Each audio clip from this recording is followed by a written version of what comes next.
Actualidad Radio. La información nunca sonó tan bien. Tenemos con nosotros a Gabriel Ayón, presidente del Instituto Diplomático de Israel, director ejecutivo de la Cámara de Comercio de Israel, América Latina. Muchísimas gracias por estar con nosotros. Qué placer. El placer es mío, María. Gracias por llamarme hoy. Quisiera que abordáramos un poquito este día después, porque como yo decía, ha habido sendas celebraciones. Yo creo que se pone una piedra fundamental de lo que puede llegar a ser la paz.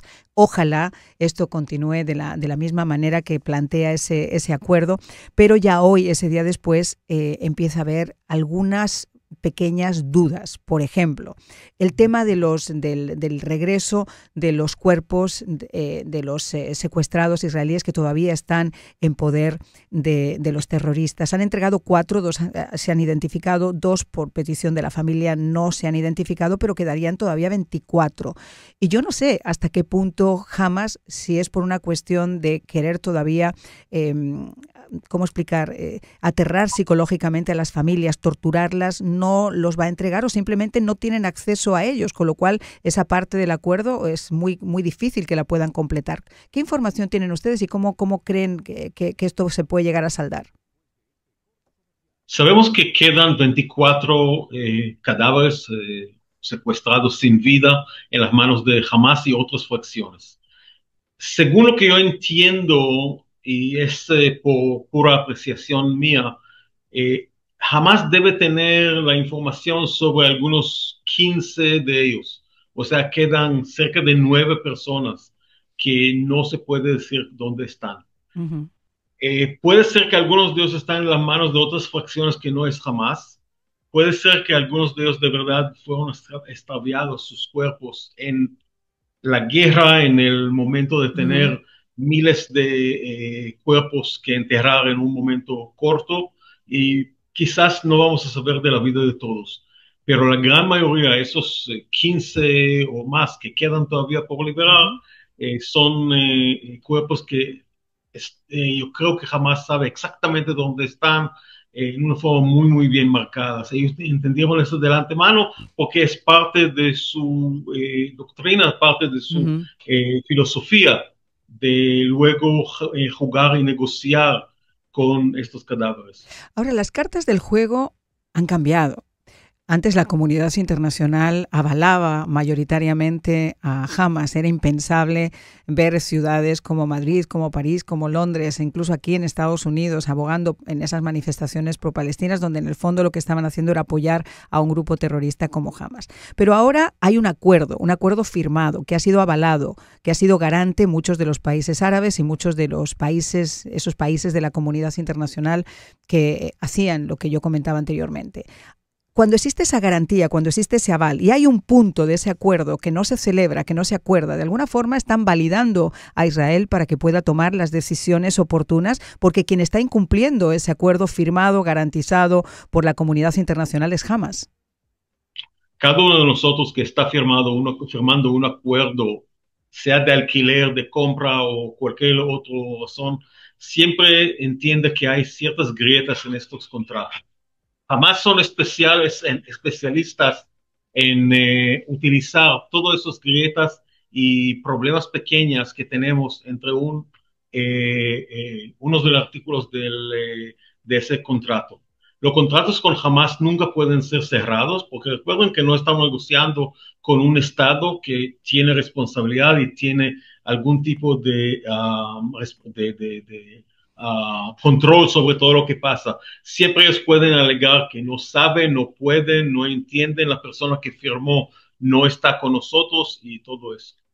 La verdad es que Hamas, y volviendo al inicio de tu introducción al tema, Hamas está ganando a Israel en la parte internacional, en la parte de la opinión pública, porque está trabajando en una forma mucho más organizada que la parte israelí, tiene mucho más apoyo. Desde luego, casi siempre lo llamado underdog es la persona o la entidad que siempre gana más amor y cariño del público.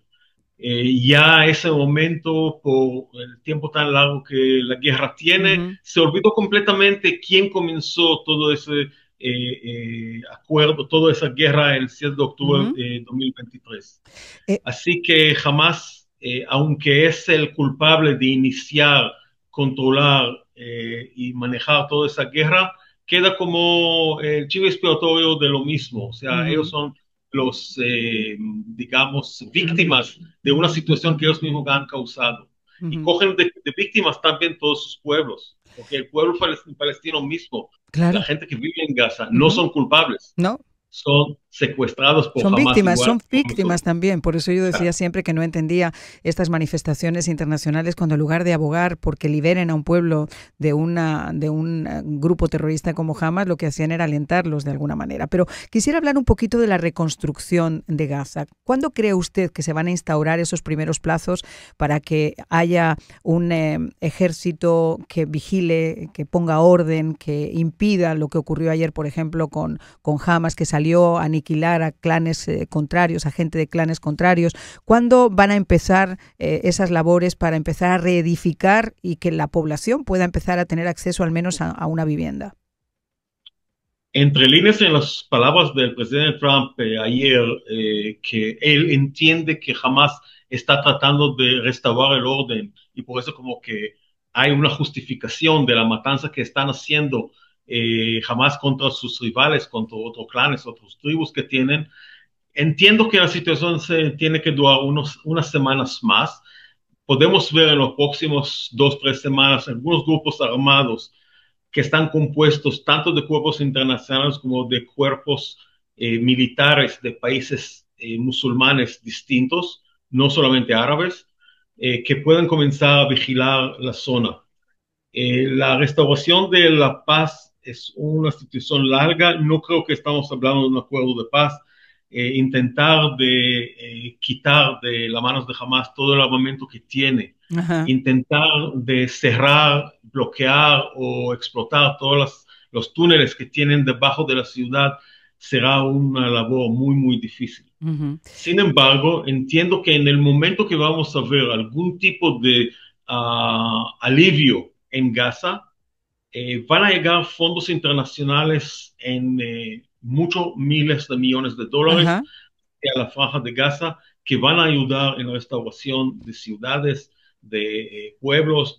Perdón que le interrumpa, ¿quién va a controlar ahora esos fondos, ese dinero? Porque anteriormente todo caía en un saco roto con Hamas. Hamas se embolsaba el dinero de la comunidad internacional, se embolsaba las ayudas, eso no llegaba al pueblo. Pero este dinero que ahora se vaya a aportar, ¿quién va a ser el encargado de manejarlo y de distribuirlo de una forma correcta? No se sabe aún. Yo creo que será alguna coalición de países árabes y o musulmanes que van a controlar todos esos fondos. Creo que Tony Blair estaba también dentro de el ex primer ministro británico, también había anunciado que estaría quizá en esa comisión para vigilar desde afuera que se llevara de una forma correcta.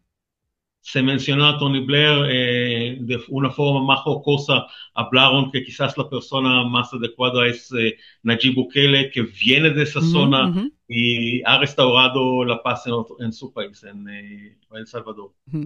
Bueno, yo le puedo decir una cosa, que si exportan o clonan a Nayib Bukele para llevárselo para allá, el orden llega a Gaza porque construye un secot a la altura, pero vamos, en la entrada, directamente en la entrada o en la frontera entre Egipto y Palestina. Muchísimas gracias por habernos acompañado, Gabriel. Espero que podamos seguir conversando en breve a medida que esto avance, que se sepa ya quién va a manejar la franja de Gaza, que se sepa ya exactamente cuáles son esos plazos para comenzar con la reconstrucción. Gracias. Gracias, Marianne, por sus bellas palabras. Chao, chao. Actualidad Radio. La información nunca sonó tan bien.